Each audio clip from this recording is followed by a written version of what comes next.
இன்றைக்கான வீடியோவில் என்ன நடக்குன்னு சொல்லிட்டு பார்க்கலாம். வீடியோக்குள்ளே போகிறதுக்கு முன்னாடி நம்ம சேனலை லைக் அண்ட் சப்ஸ்கிரைப் பண்ணி சப்போர்ட் பண்ணுங்கள். வீடியோ வந்துட்டு செம்ம இன்ட்ரெஸ்டிங்காக போய்கிட்டு இருக்கு. ஃபஸ்ட்டு சீனில் வந்துட்டு பாட்டி ஊர்க்காரங்கிட்ட இவ்வளவோ சொல்கிறாங்க, இன்னும் கொஞ்சம் நேரம் வெயிட் பண்ணுங்கள், என் பேரை வந்துடுவா அப்படின்னு சொல்லிட்டு. ஆனால் அந்த வர்தாவும் சிவனாண்டியெல்லாம் பிளான் பண்ணி தானே கலசத்தை அங்கே கொண்டு போகணுன்னு சொல்லிட்டு பிளான் பண்ணியிருக்காங்க.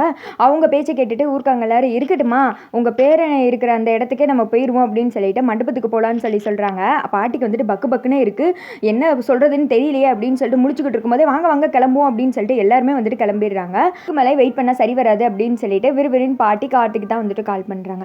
கார்த்தி ஃபோன் அட்டன் பண்ணுறாங்க. சொல்லுங்கள் பாட்டி, அங்கே என்ன நிலவரம் அப்படின்னு கேட்க, எப்பா நான் எவ்வளவோ தூரம் இவங்க சொல்லி புரிய வச்சோம், ஆனால் மண்டபத்துக்கே போய் நம்ம கலசத்தை கொண்டு போயிடலாம் அப்படின்னு சொல்லிட்டு அங்கே தாயா வந்துக்கிட்டு இருக்கோம் எல்லாரும் அப்படின்னு சொல்ல, அதை கேட்டது கார்த்தி ஷாக் ஆயிடுறாங்க. ஏயா எப்படியா நீ சமாளிக்க போகிற, நானும் சொல்லி பார்த்தேன், ஆனால் யாரும் கேட்குற மாதிரி கிடையாது, அங்கே வந்தால் எனக்கு ரொம்ப பயமாக இருக்குது, சாமுண்டீஸ்வரிக்கு உண்மை தெரிஞ்சிருமோன்னு அப்படின்னு சொல்ல, சரி பாட்டி ஆனது ஆகட்டும், நீங்கள் இங்கே வர்றீங்களா வாங்க பார்த்துக்கலாம் அப்படின்னு சொல்கிறாங்க. என்ன பேரண்டி நீ பாட்டுக்கு சொல்கிற, அங்கே வந்தால் நீ எப்படியா சமாளிப்ப அப்படின்னு சொல்ல, அதெல்லாம் நான் பார்த்துக்கிறேன் பாட்டி, நீங்கள் வாங்க அப்படின்னு சொல்லிட்டு ஃபோனை வச்சுரு. பாட்டி அவங்க ஊருக்காங்க எல்லாருமே அந்த கலசத்தை கொண்டுட்டு வண்டியில் வந்துட்டு இருக்காங்க. பாட்டி வந்துட்டு அப்படியே அப்பா முருகா அப்படின்னு சொல்லிட்டு வேண்டிகிட்டே வராங்க.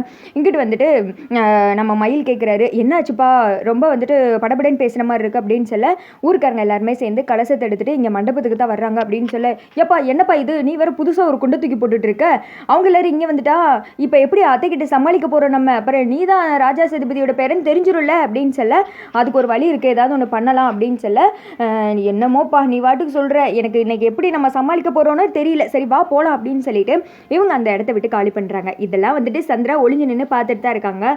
ஓஹோ, அப்போது அந்த கிளவி ஃபோன் பண்ணி இவனுக்கு எல்லாத்தையும் சொல்லிடுச்சா, அதான் முகமாட்டமாக போகிறான்.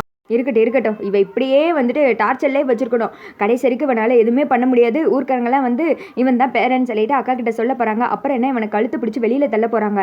டே என்கிட்ட சவால் விட்டேல, இப்போ பாரு நீ என்ன ஆக போகிறேன்னு பாரு, இன்னும் கொஞ்ச நேரத்தில் காத்தோட காத்தா மறைய போகிற, அதுவும் என் அக்கா கோபத்துக்கு நீ எப்படி தான் ஈடு கிடுக்க போறியோ தெரியல அப்படின்னு சொல்லிட்டு பயங்கரமாக வந்துட்டு வில்லத்தனமாக யோசிச்சுட்டு இருக்காங்க. இங்கிட்டு வந்துட்டு நம்ம மயில் கார்த்தி, அப்புறம் நம்ம துர்காவை லவ் பண்ணுறாருல கார்த்தியோட ஃப்ரெண்டு, அவங்க எல்லாருமே ஒன்றா இருக்காங்க. ஏதாவது பிளான் வச்சிருக்கியாப்பா, அவங்க இங்கே வந்துட்டா என்ன பண்ணுறது அப்படின்னு சொல்ல கரெக்டாக அந்த இடத்துக்கு ராஜாவும் வந்துடுறாங்க. இவரை வர வச்சா போதுமா, எப்படி வந்துட்டு ஊர்க்காங்கெல்லாம் உங்ககிட்ட தானப்பா வந்து கலசத்தை கொடுப்பாங்க, அப்போ அத்தை பார்த்துருவாங்களே அப்படின்னு சொல்ல, அதுக்கு ஏங்கிட்ட ஒரு பிளான் இருக்குது கார்த்தி, நீ எதுக்கு கவலைப்படாத, அதெல்லாம் ஏதாவது ஒன்று சொல்லி சமாளிச்சிடலாம் அப்படின்னு சொல்ல, மயில் கேட்குறாங்க அப்படி என்னப்பா பிளான் அப்படின்னு சொல்ல, அதெல்லாம் சூப்பர் பிளான் பக்காவாக இருக்குது அப்படின்னு சொல்ல, கார்த்தி வந்துட்டு என்ன பிளான் பண்ணியிருக்கேன், அது ஒர்க் அவுட் ஆகுமா அப்படின்னு சொல்லிட்டு கேட்குறாங்க. கவலை விடு, நான் பண்ண போகிற பிளானே வேறு அப்படின்னு சொல்லிட்டு கார்த்தியோட ஃப்ரெண்டு வந்துட்டு பயங்கரமாக ஒரு பிளான் போட்டார்.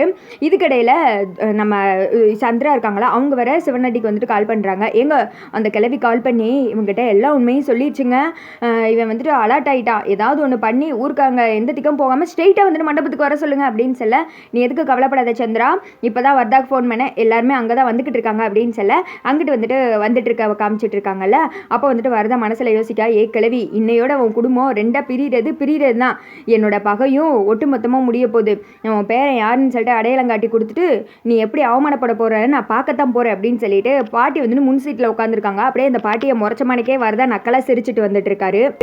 ரேவதி தான் காமிச்சிருக்காங்க. ரேவதிக்கு வந்துட்டு ஒரே பதட்டமாகவே இருக்குது. மகேஷ் கூமுட்டை வேற வந்து தாலியை பிடிச்சா எடுத்து மறுபடியும் வந்துட்டு கோமாக்கு போகிற மாதிரி வந்துருச்சுல, இப்படி ஆயிடுச்சே அப்படின்னு சொல்லிட்டு ஒரே யோசனையிலே இருக்காங்க.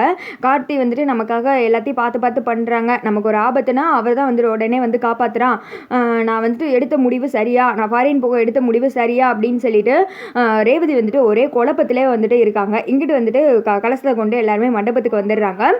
கலசத்தோடு உள்ளே போகும்போது பாட்டிக்கெல்லாம் பதட்ட தாங்க முடியல, ஐயோ எப்படிரா சமாளிக்க போகிறோம் அப்படின்னு சொல்லிட்டு அப்படியே கலசத்தை கொண்டு வர கார்த்தி ராஜா எல்லாருமே அந்த இடத்துல நின்று பாட்டியை பார்த்த மாட்டேங்க நிற்கிறாங்க. அதோட பார்த்தீங்கன்னா வீடியோ வந்துட்டு முடிஞ்சிருது.